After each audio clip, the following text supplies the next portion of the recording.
I'm your Noir Alley host, Eddie Muller, wishing all you moms out there a happy Mother's Day.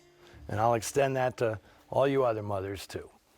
We're celebrating this special day by bringing you a film about a boy whose devotion to his mother knows no bounds. He'd literally do anything for her.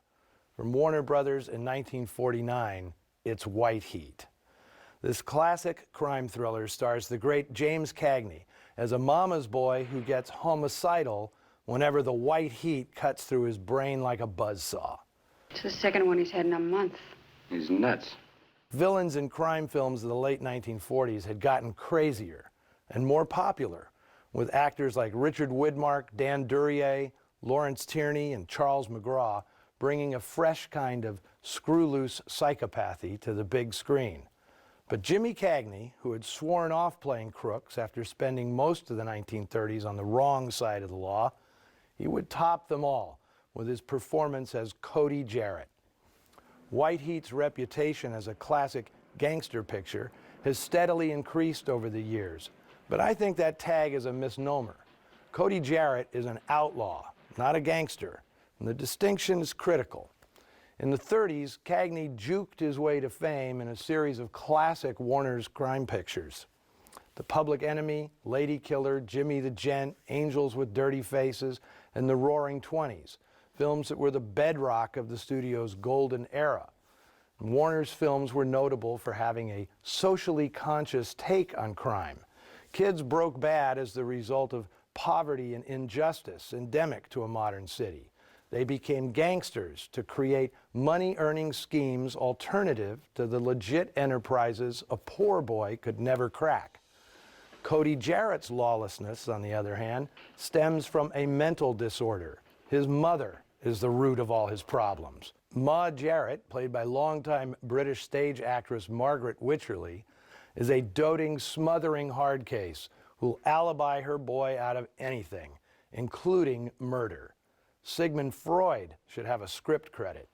Top of the world, son. Don't know what I'd do without you, Ma.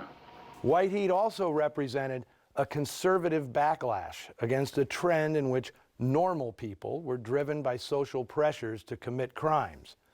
In the wake of the studio-mandated purge of suspected communists, blatant social criticism was out. Films could no longer suggest that people did bad things because of economic pressures. So, criminal instincts weren't the byproduct of our social system, they were inherited from our parents.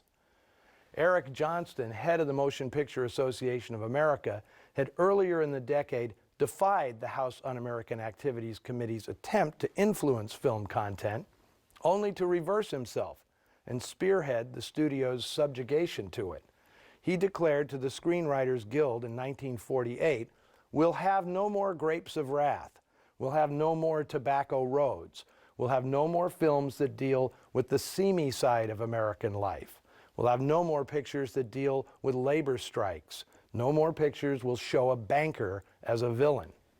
Well, the Grapes of Wrath author John Steinbeck saw this day coming when he had a character in the novel say, "A communist is anybody who wants 35 cents an hour when we're paying 25.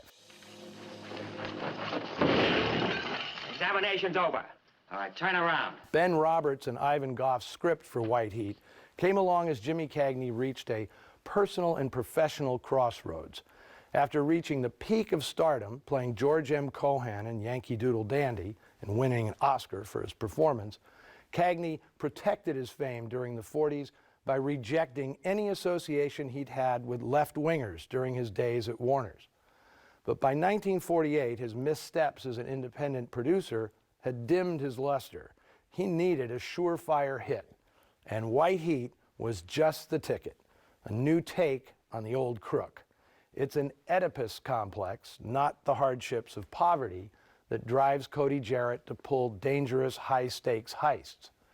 Still in evidence, of course, were Cagney's flamboyant toppers, bits of show business that kick a scene over the top, falling into his mom's lap when he's hit by a headache, gnawing a chicken leg as he shoots a man to death, kicking a chair out from beneath co-star Virginia Mayo. It's all 100-proof Cagney with a psychotic twist. With an original story credited to Virginia Kellogg, who received the film's only Oscar nomination, and co-starring Edmund O'Brien and Steve Cochran under the direction of Warner's great orchestrator of cinematic action, Raoul Walsh, brace yourself for Jimmy Cagney in perhaps his most memorable role.